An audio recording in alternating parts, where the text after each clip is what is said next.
I often get asked the question, what resources should I be using to teach the science part in STEM? How do I even fit it all in? In today's episode, I will be sharing with you my top favorite research websites and resources to help build background and teach the S science in STEM.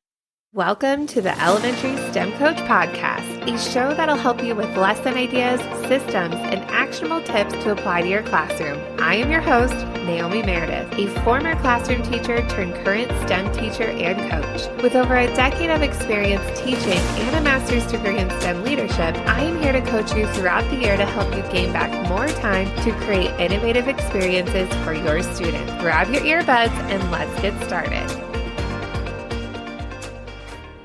For this episode, I have a free engineering design poster and planning guide that can help you get started when you are integrating the engineering design process in your classroom.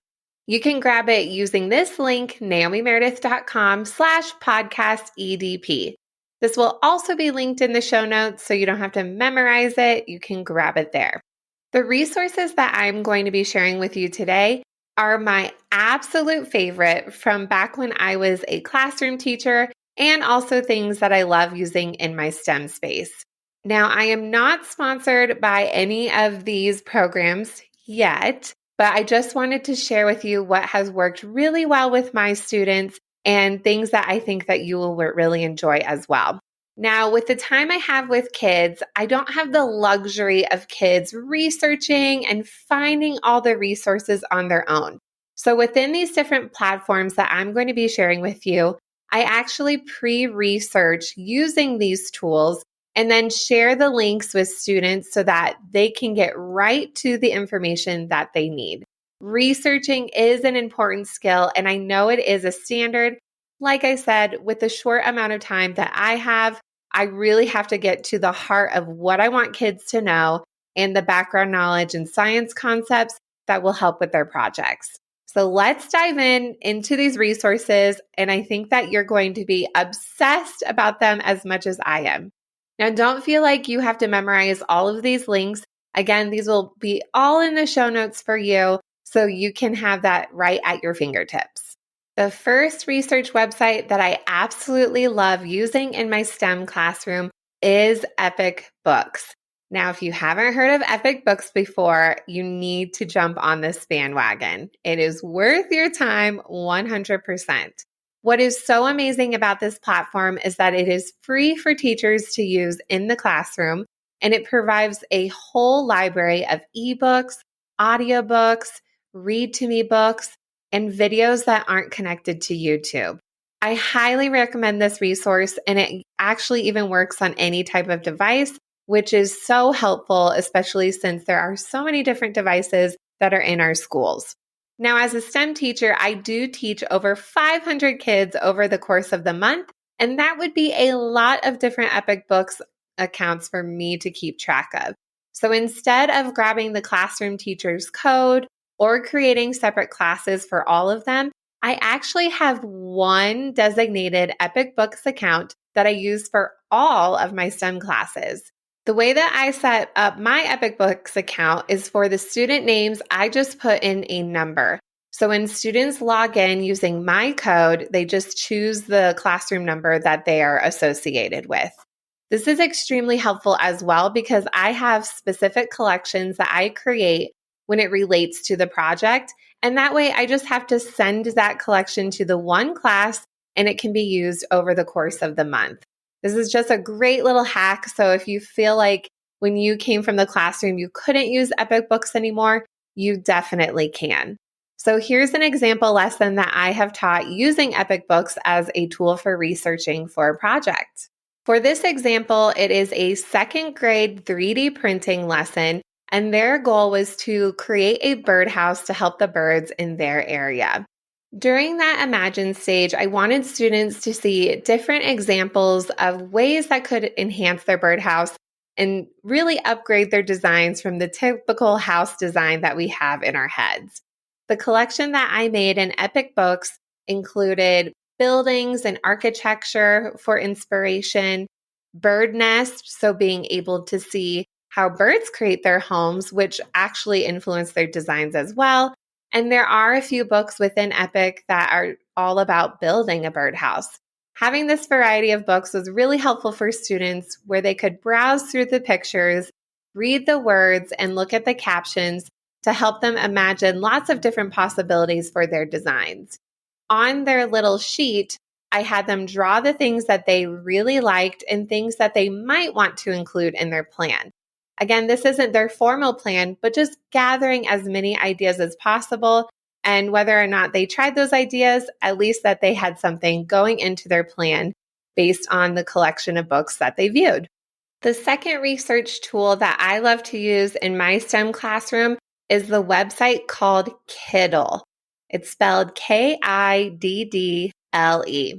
Again, this is another free platform that you can use in your classroom, and it is an online encyclopedia. Now, be mindful of the grade level that you use this with. It's best fitted for 3rd, 4th, and 5th, and up, so I wouldn't recommend using this for the primary grades. This is, again, another great research tool where students can gather information of things more in detail. When I was doing a project for 3rd grade, they were creating an invention to help prevent the effects of flooding. What I did when using this tool is I looked up different points in history where floods made a ginormous impact in the area and created little QR codes about those different places that students could explore even further. Also, you don't have to create QR codes. That's just how I shared the links to the places. You could definitely link within Google Classroom or Seesaw as well.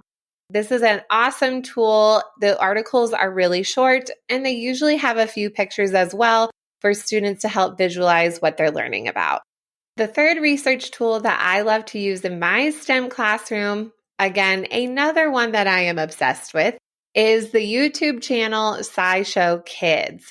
The girl on the show, I forget her name. I would love to meet her.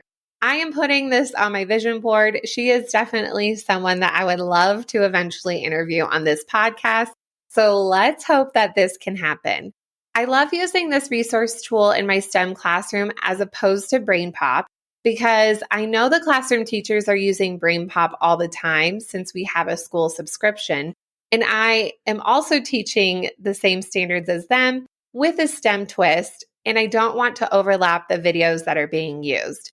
BrainPop is an amazing resource that is a paid subscription, and definitely recommend that as well. That's a side thing to the list. But if you don't have a subscription or if you don't want to overlap and take over the videos that they're also using, I definitely recommend SciShow Kids.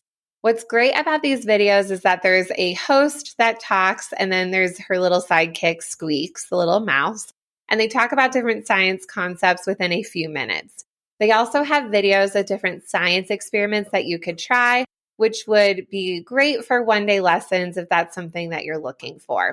When I use this actually K through 5. The younger kids enjoy them a bit more, but there are some topics that are definitely relevant for 3rd, 4th, and 5th, and they like them too. So this is a great resource, K through 5. How I used it for 1st grade is we were talking about the sun, moon, and stars, the things that appear in our night sky. We were doing station rotations for each of those things, and there was a related video on SciShow Kids that could teach the kids a little more science about what they were going to do in their stations. For example, one of the stations was to build constellations using geoboards, and the video that we watched before going into our stations was from SciShow Kids explaining what constellations are and some of the ones that you might see in the night sky. So not overloading kids with all of the science all at once, but really breaking it down with these short little video clips before they spend most of their time working. Another resource to integrate into your lessons is podcast, specifically science podcast. Now you are here, you are listening, or maybe you're watching me, the video version of the podcast, but podcasts are another great tool that is really underutilized within classrooms. Now, the 2 podcasts that I really love that relate to science are Brains On and Tumble Science.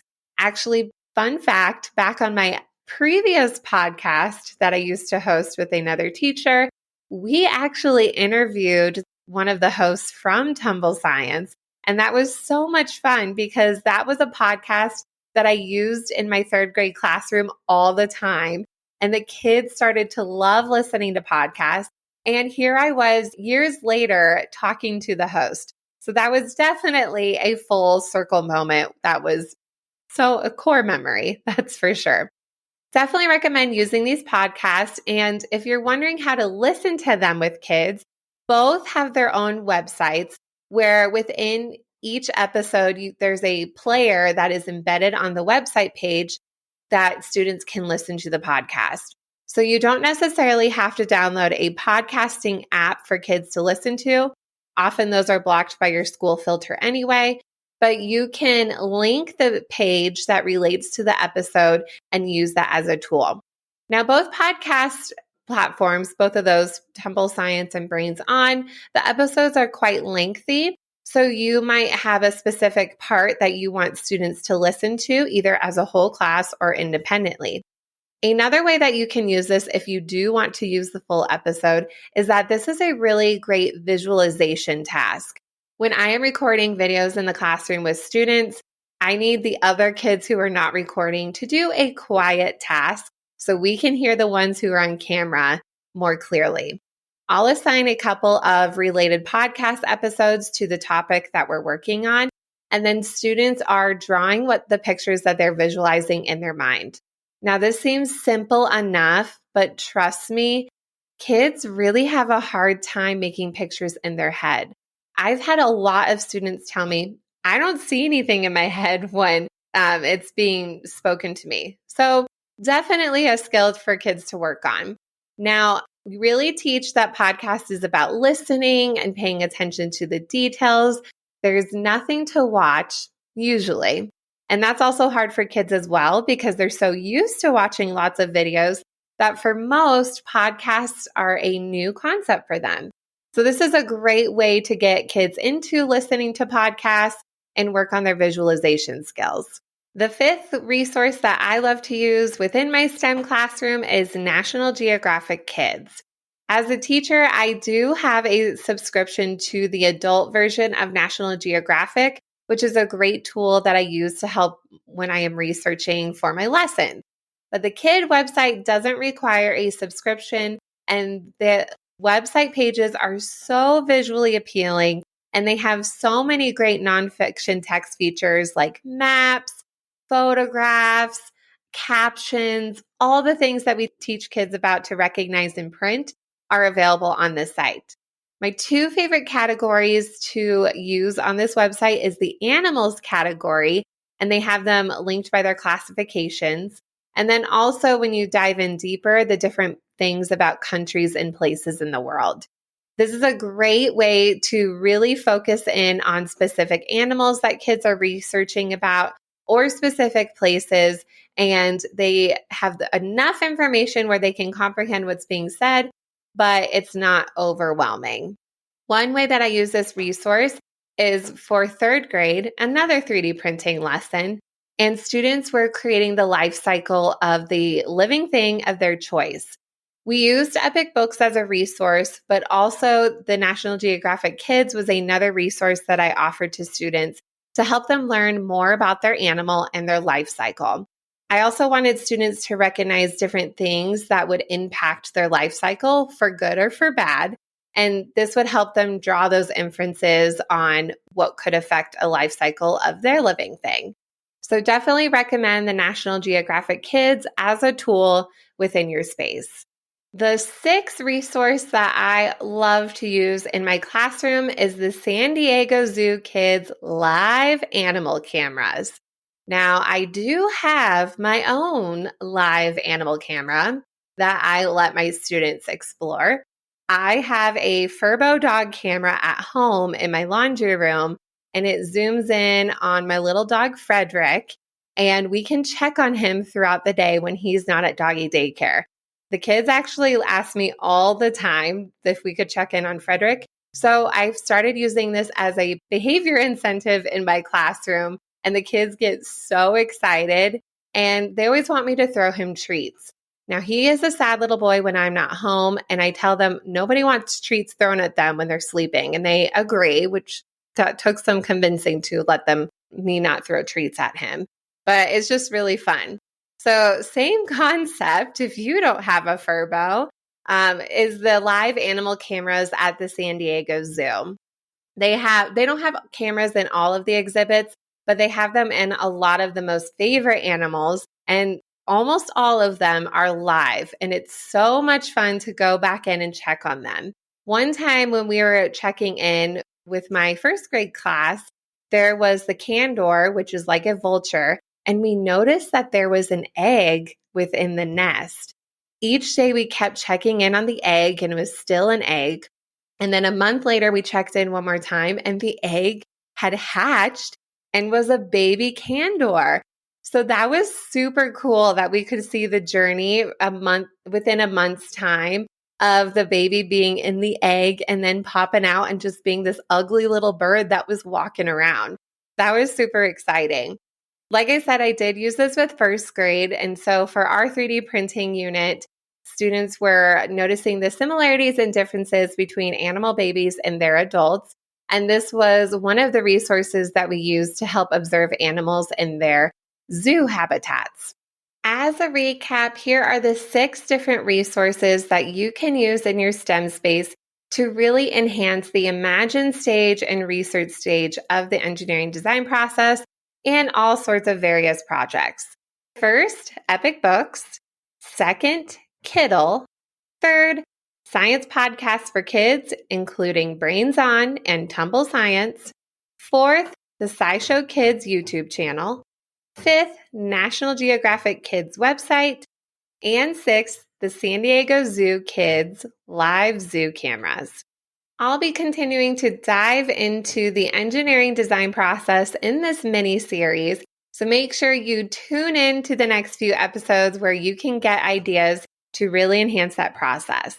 Also, don't forget to grab your free engineering design process poster and planning guide to help you gather all of these resources and ideas and plan thoughtful lessons. You can grab that in the show notes or also using this direct link, naomimeredith.com/podcast EDP. Thank you so much for listening to today's episode of the Elementary STEM Coach Podcast. I would love to connect with you over on Instagram at @NaomiMeredith_ or send me an email to elementarystemcoachpodcast@gmail.com. Also, make sure to check out my website, naomimeredith.com, to see all the show notes from today's episode and shop my K-5 STEM resources. Any questions you have, needs for resources, or ideas for episodes, get in touch. I'll talk to you soon.